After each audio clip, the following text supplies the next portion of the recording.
I swear, every guest we've had over the last couple of months has had an opinion on the NFC South. And what have they been saying? They've been saying the Falcons, Falcons, Falcons. Um, I hear people reference Saints as a chalky pick. I guess technically that's correct because they are the favorite, but that number has come down so much, I don't even think that's accurate. And I can't find anyone saying I'm betting on the Saints. Like, I just haven't heard it. And my question is, are we failing to look elsewhere just because we decided, okay, the Bucs are bad, even though they do have that top end talent, they just don't have the depth, or you don't believe in the quarterback, head coach, whatever it is. I'm wondering if the Panthers can hang around. And they're 5-1 now. And I'm not saying to bet it now because I hate their start to the season. I mean, that's tough for a rookie quarterback to go to Atlanta to start things off. And then you get a home game against New Orleans, Seattle, Minnesota, Detroit, Miami. That's a brutal first 6 weeks. Then they get the bye week. And I think we all expect, and it's just common sense, that Bryce Young is going to be at his best in the second half of the season. How good? I don't know. There's limited weapons there, but the defense is still pretty strong. After that week 7 bye, it really opens up schedule-wise for them. They get Houston, Indy, Chicago, Tampa's in there twice, Tennessee. I think there's an opportunity, if there's nobody running away with it, where we look at that division middle of the year, if they're within a couple games, where Carolina can kind of be in the mix and they're just being completely overlooked because they had one of the worst records last year. The quarterback play was so bad, but they still have a pretty good defense. And who knows, maybe Bryce Young is fantastic. I kind of want to see how things shake out for a few weeks, 3-4 weeks, and maybe I'll still be able to find some value on a team. I think there could be a team that surprises us, and I think it's pretty wide open. Obviously, I'm not as high on the Cowboys, but even if it could be the Saints, so for me, I want to wait before I place more futures when it comes to the NFC, but I like that because I do think there's some value in that division because you just really don't know. And there is going to be some team that surprises us. Maybe Rodgers will be great. There is a path to this.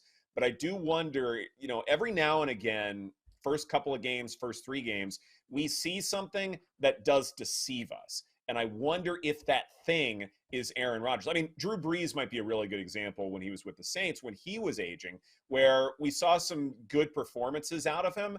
But then once the playoffs came, he sort of fell off a cliff. I wonder if the same thing could happen to Aaron Rodgers because of that age thing.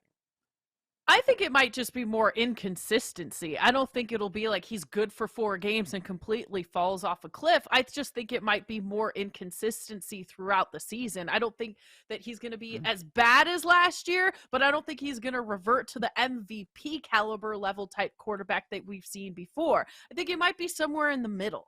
The really challenging part of that schedule is in the first 6 weeks when they've got Buffalo, Dallas, Kansas City, Philadelphia. Like, it's brutal for the Jets. Couple movers here. So the Bears number has moved down. That happened late last week. That was Bears -3, and now it's Bears -1. And I agree with the move. The market is correct on that move coming down, and they're going against the Rams as we have questions about Cooper Kupp. That Seattle number continues to climb. Guys, it wouldn't surprise me if we end up getting to 6. It's currently 5.5. Seattle favored at home against the Rams. Mm-hmm. Yeah, I think that movement makes a good bit of sense. Let's talk about the Panthers and the Falcons here. Brian Burns for Carolina may not play because he doesn't have his new contract. At last check, it is the Falcons at 3.5. Yeah, still the same, 3.5 point favorites. The total is 39.5. Goodness, that's low. Probably expecting the Falcons to run a good bit. Bryce Young could play poorly in his first game, but that's a rookie quarterback. That can happen. So you understand why the total's low, and there are arguments that it could be even lower than that, and you want to bet on the under. But as far as a side goes, there were enough good Carolina arguments made earlier in the show by everybody here that I think with the hook, I might back the Panthers here. The Rams, the juice is moving on it. It should not be 6.5. They're going under. They're going under. They start the season with Seattle, San Francisco, Cincinnati, and then they've got Philadelphia in week 5. Like, this is not going to be pretty. They don't have anybody on defense. Nobody. To be in games, they're going to have to put up 30 points per week. After Donald, they don't have anybody there to help them out. And they lost a ton of players. They lost Ramsey, Hill, and Scott all in the back in the secondary. Oh my goodness. Wagner's gone now. It's going to be a mess. And okay, who do you have on offense? We got Cooper Kupp. Do you? I don't know. Hoorah! I don't know that they're going to have Cooper Kupp. Because if he's not out there, their one is Van Jefferson, Skowronek. Yeah, my guy. That's your guy. The Rams My Skowronek. It's gonna be rough. The other thing is, oh my god, they also have a tough schedule. I know. Not Cincinnati, not adding Philly, to my case. Dallas. Oh my god, at Baltimore. Are you kidding me? Can we have an honest assessment of Cooper Kupp though right now? Because this is what, a hamstring injury? That may not just come back after just one game. Like, he may be out for a while. That is a problem because, again, who else do they have at that position?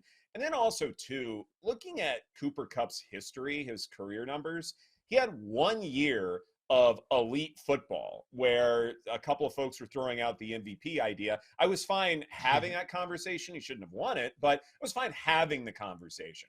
But it was just one season of this ridiculous play. Every other year, he's been part of a really good cast of characters. And I just wonder in general if we were looking at that Super Bowl run with Kupp and thinking that's the standard, when in reality, maybe all of his other seasons of fairly good football, maybe that's more of an accurate ceiling for him, if he were healthy, but he's not. So that means you got to lower the expectations a good bit. Thursday night, season opener, 6.5 is the number. The total 54.5. How are you betting it? I love the Lions. I really do, and the points. And because of the Chris Jones thing, I think they're live as a money line play too. I mean, not just the 6.5, but the Chiefs are going to have trouble stopping people without Chris Jones. He's one of the 5 best defensive players in the game. And that defense with him is average. What's it going to be without him? And again, he could walk into the facility this afternoon and end his holdout. I still don't think he could play a normal game full of snaps. It's just unrealistic, even for a guy as great as him. So I really like the Lions to score a lot of points, keep this thing close, cover the spread. Again, we can talk about how we're bored of the Chiefs and all that, but the Chiefs have been a bad ATS bet for a few years now because we know that there's a tax. If you want to bet the Chiefs, you're going to have to lay some extra points there. I'm not willing to do it on this Thursday night game. I get champs usually come out, play well in that opening Thursday night. But to me, the Lions here are very live as an underdog. I'm definitely taking the 6.5 points, and it's mostly because of the Chris Jones factor. I don't think that's been talked about enough. And the same goes with Nick Bosa and the 49ers.